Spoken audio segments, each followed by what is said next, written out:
কোটা আন্দোলন, অনাকাঙ্ক্ষিত শব্দচয়ন, পরিশেষে অগণিত ছাত্র জনতার মৃত্যু। ফলাফল প্রচণ্ড প্রতাপশালী ক্ষমতাসীনদের নতমস্তকে দাবি মানা। আসলে এত কিছুর কি প্রয়োজন ছিল? ব্যাপারটা 15 জুলাইয়ের আগেই তো সমাধান করা যেত, তাতে এতগুলো প্রাণ ঝরে যেত না, হতো না দেশের ক্ষয়ক্ষতি। বাংলাদেশের ইতিহাসে যৌক্তিক আর অযৌক্তিক নাই, সব অবস্থায় আন্দোলনের সুযোগ নেয় বিরোধীরা। ঠিক একই রকম ভাবে 1987-তে নূর হোসেনের মৃত্যুতে এরশাদের বিরুদ্ধে আন্দোলনে নেমেছিল আওয়ামী লীগ, বিএনপি।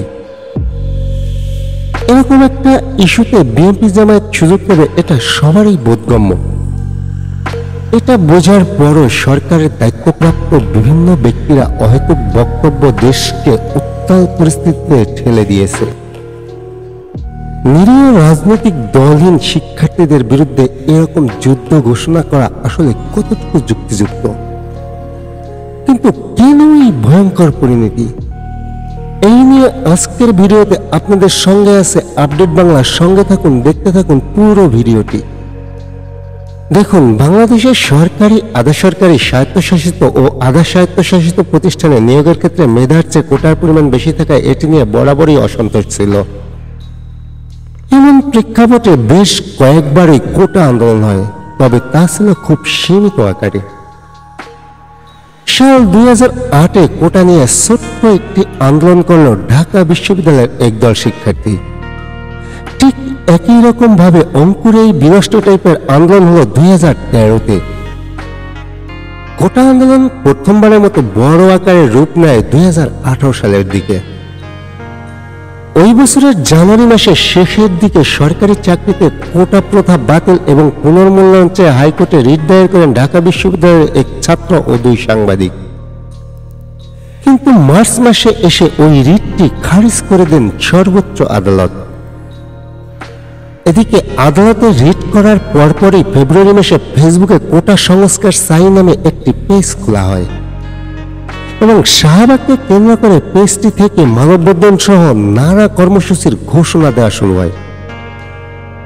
এর মাধ্যমে মূলত কোটা সংস্কার আন্দোলন দানা বাঁধতে থাকে। এ সময় কোটা সংস্কারের উদ্দেশ্যে বাংলাদেশ ছাত্র অধিকার সংরক্ষণ পরিষদ নামে একটি প্ল্যাটফর্ম গঠন করা হয়।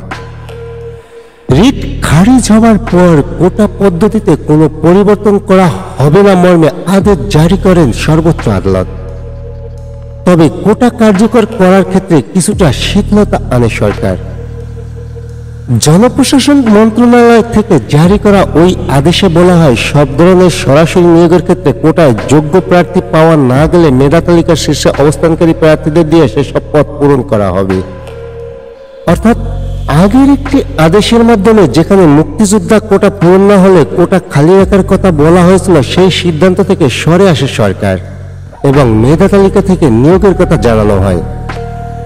এ সময়ের মধ্যেই আন্দোলনকারীদের কর্মসূচিতে টিয়ার গ্যাস ও ফাঁকা গুলি চালানো সহ কয়েকজনকে আটক করে আইন শৃঙ্খলা রক্ষাকারী বাহিনী। ওই বছরই এপ্রিলে এই আন্দোলন সর্বব্যাপী রূপ লাভ করে। শাহবাগ থেকে ঢাকা আন্দোলনে অংশ নিয়ে সারা দেশেই ক্লাস পরীক্ষা বর্জন শুরু করেন শিক্ষার্থীরা। টানা আন্দোলন কর্মসূচির মুখে 11 এপ্রিল সংসদে দাঁড়িয়ে সব ধরনের কোটা বাতিলের ঘোষণা দেন প্রধানমন্ত্রী শেখ হাসিনা।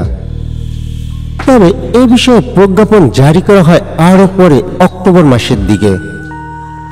এ সময় 9ম থেকে 13তম গ্রেড পর্যন্ত অর্থাৎ প্রথম ও দ্বিতীয় শ্রেণীর সরকারি চাকরিতে নিয়োগের ক্ষেত্রে কোটা বাতিল করে প্রজ্ঞাপন জারি করে সরকার। তবে প্রধানমন্ত্রীর কোটা বাতিলের ঘোষণার পর থেকে পরিপত্র জারি করা পর্যন্ত সময়ের মধ্যে আন্দোলনের সমন্বয়কারীদের উপর হামলা ও গ্রেপ্তারের বেশ কিছু ঘটনা গণমাধ্যমে চলে আসে। এদিকে কোটা বাতিলের সিদ্ধান্তকে চ্যালেঞ্জ করে 2021 সালে কয়েকজন মুক্তিযোদ্ধার সন্তান হাইকোর্টে রিট দায়ের করেন। গত 5 জুন তাদের পক্ষে রায় আসে, অর্থাৎ আগের মতো কোটা বহাল হবে বলে জানান আদালত। ওদিকে হাইকোর্টের ওই রায় স্থগিত চেয়ে রাষ্ট্রপক্ষ আপিল বিভাগে আবেদন করে। সেই আবেদন গত 4 জুলাই শুনানির জন্য আসলে রাষ্ট্রপক্ষকে লিভ টু আপিল করতে নির্দেশ দেয় সর্বোচ্চ আদালত। এরই মধ্যে 1 জুলাই থেকে কোটা বাতিলে আন্দোলনে নামে শিক্ষার্থীরা। বৈষম্য বিরোধী ছাত্র আন্দোলনের ব্যানারে এই আন্দোলন চালিয়ে যায় শিক্ষার্থীরা। এ পর্যন্ত সবই ঠিক ছিল। ঘটনা মনে 14 জুলাই রোববার গণভবনে অনুষ্ঠিত সংবাদ সম্মেলনে প্রধানমন্ত্রী শেখ হাসিনা বলেন, কোটা বিষয়ে আমার কিছু করার নেই। মামলার পর আদালত যে রায় দেন এতে নির্বাহী বিভাগের কিছু করার থাকে না, আদালতেই সমাধান করতে হবে। শেখ হাসিনা আরেক প্রশ্নের জবাবে বলেন, মুক্তিযোদ্ধাদের নাতিপুতিরা পাবে না, তাহলে কি রাজাকারের নাতিপুতিরা চাকরি পাবে?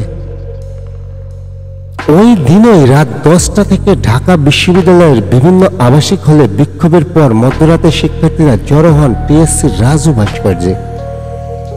জমায়েতে শিক্ষার্থীরা চেয়েছিলাম অধিকার, হয়ে গেলাম রাজাকার সহ নানা ধরনের স্লোগান দিতে থাকে।